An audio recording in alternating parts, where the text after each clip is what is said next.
প্রিয় দর্শক, আসসালামু আলাইকুম। আপনাদেরকে শুভেচ্ছা সহ আমন্ত্রণ জানাচ্ছি বাংলাভিউ রাতের সংবাদে। সাথে আছি আমি আয়েশা রুনা। প্রথমেই শুনুন লতিফ ট্রেভেলস সংবাদ শিরোনাম।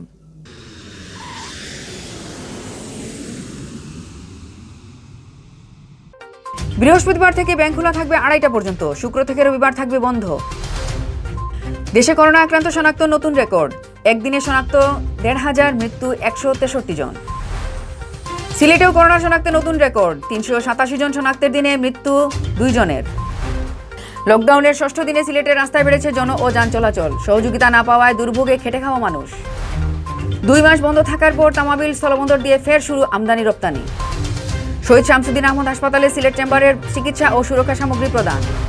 মাই টিভির চেয়ারম্যানের মায়ের মৃত্যুবার্ষিকীতে খতমে কুরআন ও মিলাদ মাহফিল। এতক্ষণ শুনছিলেন শিরোনাম, এবার বিস্তারিত।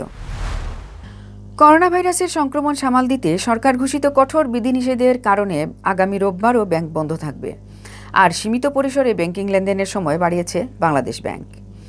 ফলে আগামী বৃহস্পতিবার থেকে পরের বুধবার পর্যন্ত লেনদেন চলবে সকাল 10টা থেকে দুপুর 2:30 পর্যন্ত। এখন সকাল 10টা থেকে বেলা 1:30 পর্যন্ত লেনদেন চলছে। সোমবার সরকার কঠোর বিধিনিষেধের মেয়াদ 14 জুলাই পর্যন্ত বাড়িয়েছে। এ কারণে ব্যাংকিং লেনদেন ও নতুন সময়সূচি ঠিক করেছে বাংলাদেশ ব্যাংক। বাংলাদেশ ব্যাংক মঙ্গলবার এ সংক্রান্ত প্রজ্ঞাপন জারি করেছে।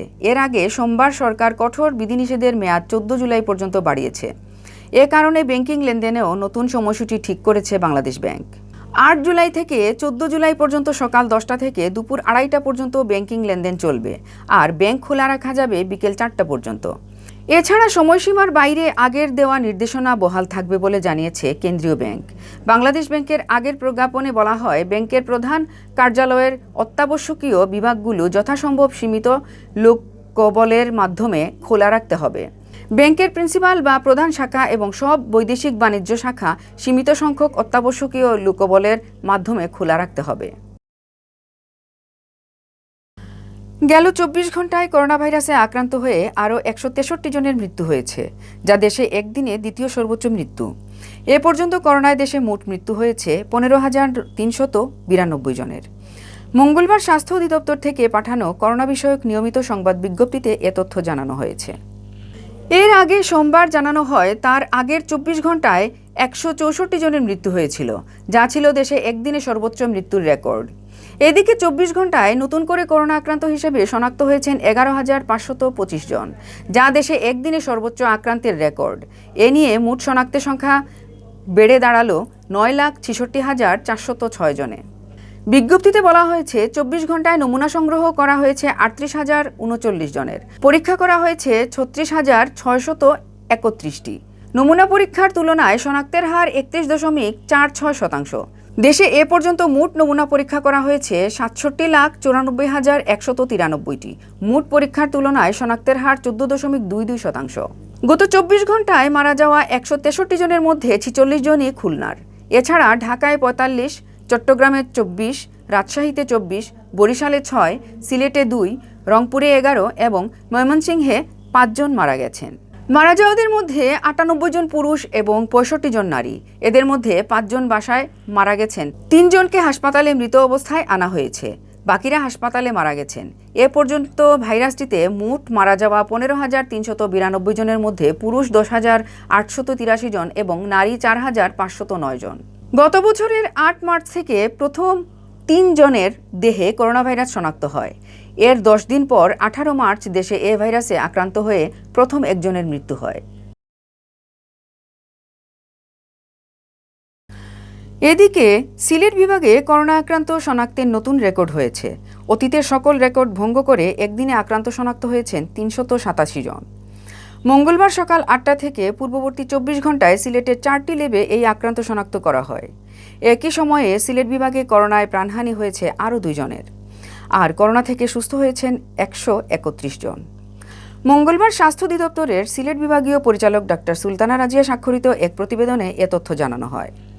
প্রতিবেদনে জানানো হয়, নতুন শনাক্ত হওয়া 387 জনের মধ্যে সর্বোচ্চ 191 জন সিলেটের, আর বাকিদের মধ্যে মৌলভীবাজারের 56 জন, সুনামগঞ্জের 56 জন, হবিগঞ্জের 28 জন ও উসমানী হাসপাতালে চিকিৎসাধীন 56 জন। আর এর মধ্যে দিয়ে সিলেট বিভাগে করোনা প্রমাণিত রোগীর সংখ্যা বেড়ে দাঁড়িয়েছে ২৭,৩৫৪ জনে।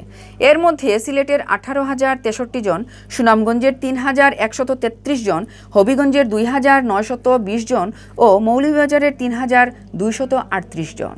গেল ২৪ ঘন্টায় ২ জন মারা যাওয়া সহ বিভাগে করোনায় মৃতের সংখ্যা দাঁড়ালো ৪৯৩ জনে। এর মধ্যে সিলেট জেলার ৪০০ জন, বাকিদের মধ্যে সুনামগঞ্জে ৩৪ জন, হবিগঞ্জে ২২ জন ও মৌলভীবাজারে ৩৭ জন। গত ২৪ ঘন্টায় সিলেট বিভাগে করোনামুক্ত হয়েছেন ১৩১ জন। এর মধ্যে সিলেট জেলার ১০১ জন।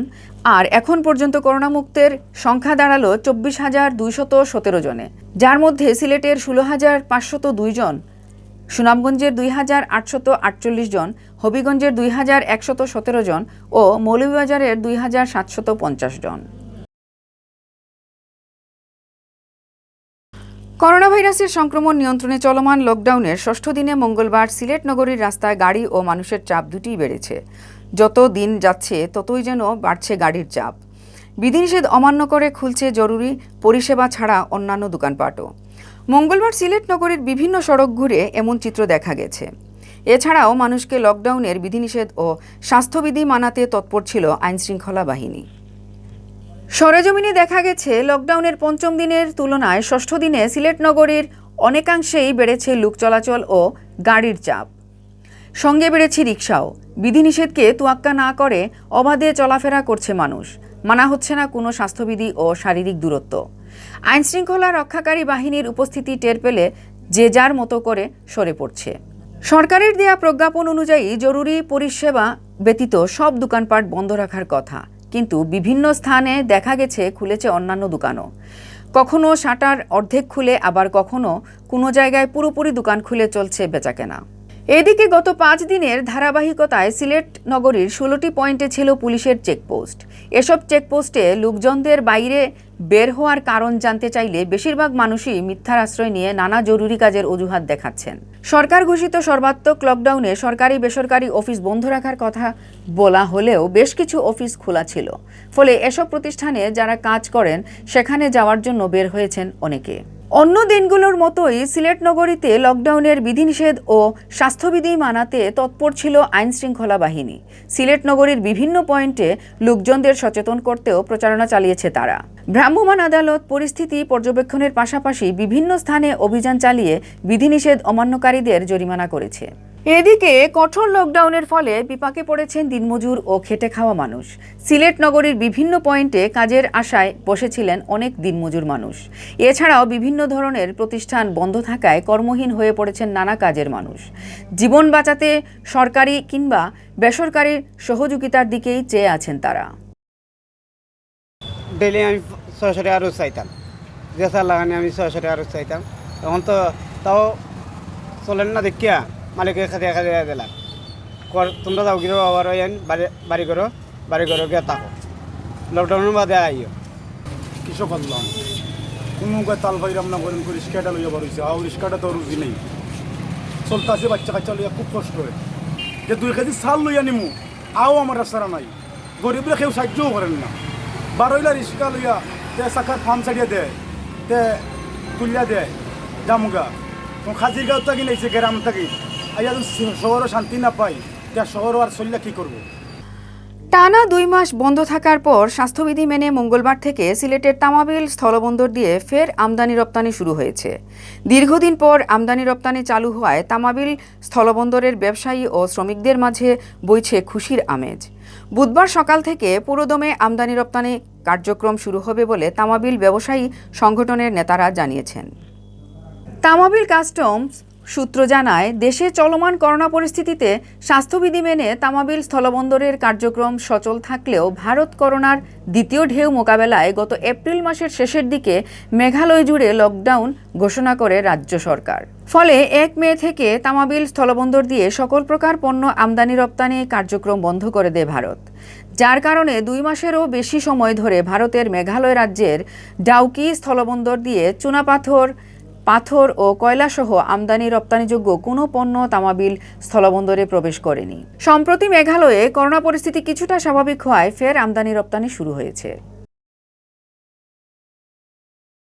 সিলেটে করোনা আক্রান্ত রোগীদের সেবাদানে নিয়োজিত চিকিৎসক, নার্স, স্বাস্থ্যকর্মীদের মধ্যে Sylhet chamber of commerce and ইন্ডাস্ট্রির পক্ষ থেকে অক্সিফ্লুমিটার, রিব্রেথার মাস্ক ও সার্জিক্যাল মাস্ক প্রদান করা হয়েছে।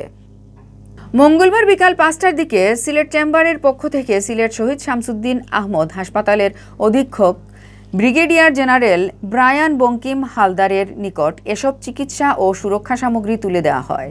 এ সময় উপস্থিত ছিলেন আওয়ামী লীগের কেন্দ্রীয় সাংগঠনিক সম্পাদক Mohammad Shafiul Alam Chowdhury Nadel, Sylhet chamber of commerce and ইন্ডাস্ট্রির সভাপতি এটিএম শুয়েব, সহসভাপতি তাহমিন আহমেদ।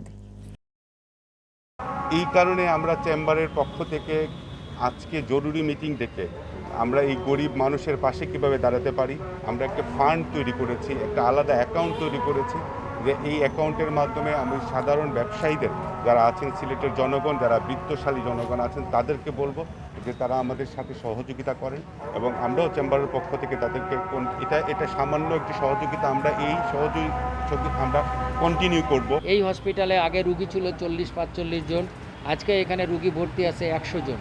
আইসিইউতে আমার 15টা বেড আছে, 15টা বেডেই রুগী আছে 15 জন, 100টা বেডে 101 জন রুগী আছে। তো সংকট বলতে এখন অক্সিজেনের তো চাহিদা বেড়ে গিয়েছে। অক্সিজেন আমরা নেই স্পেকট্রার কার্ড থেকে, ওরা আনতো ইন্ডিয়া থেকে, ইন্ডিয়া বন্ধ করে দিয়েছে। এখন ওরা বোধহয় আমাদের দেশীয় আবুল খায়ের গ্রুপ থেকে কিনে নিচ্ছে। অক্সিজেনও একটা সংকট। মাইটিভির চেয়ারম্যান ও ব্যবস্থাপনা পরিচালক নাসির উদ্দিন সাথীর মা ও মাইটিভির প্রতিষ্ঠাতা চেয়ারম্যান উমেদা বেগমের 14তম মৃত্যুবার্ষিকী উপলক্ষে সিলেটে কোরআন খতম ও দোয়া মাহফিল অনুষ্ঠিত হয়েছে। টিভি চ্যানেলটির সিলেট জেলা প্রতিনিধি মৃণাল কান্তি দাস ও ক্যামেরা পার্সন মোহাম্মদ শাহিন আহমেদের উদ্যোগে মঙ্গলবার বাদ জোহর আখালিয়াস্থ হজরত শাহ অলিউল্লাহ রহমতুল্লাহ আলাইহির জামিয়া ইসলামিয়া রইসুল উলুম মাদ্রাসা ও এতিমখানায় এক খতমে কোরআন ও দোয়া মাহফিল অনুষ্ঠিত হয়। দোয়া মাহফিলে দেশ ও জাতির কল্যাণ কামনা ও উমেদা বেগমের রুহের মাগফিরাত কামনা করা হয়। বিশ্ব মহামারী করোনা থেকে মুক্তি ও মাইটিভির চেয়ারম্যান ও ব্যবস্থাপনা পরিচালক নাসির উদ্দিন সাথী সহ মাইটিভির সকল সদস্যের সুস্বাস্থ্য ও দীর্ঘায়ু কামনা করা হয়। দোয়া মাহফিল পরিচালনা করেন হজরত শাহ অলিউল্লাহ রহমতুল্লাহি আলাইহির জামিয়া ইসলামিয়া রইসুল উলুম মাদ্রাসা ও এতিমখানায় প্রিন্সিপাল মাওলানা রইসুদ্দিন। দোয়া মাহফিল শেষে এতিমদের মাঝে শিরনি বিতরণ করা হয়। এতক্ষণ শুনছিলেন বাংলাভিউ রাতের সংবাদ। এরপর প্রচারিত হবে সিলেটের আঞ্চলিক ভাষার সংবাদ। দেখার আমন্ত্রণ রইল। সাথে থাকার জন্য ধন্যবাদ।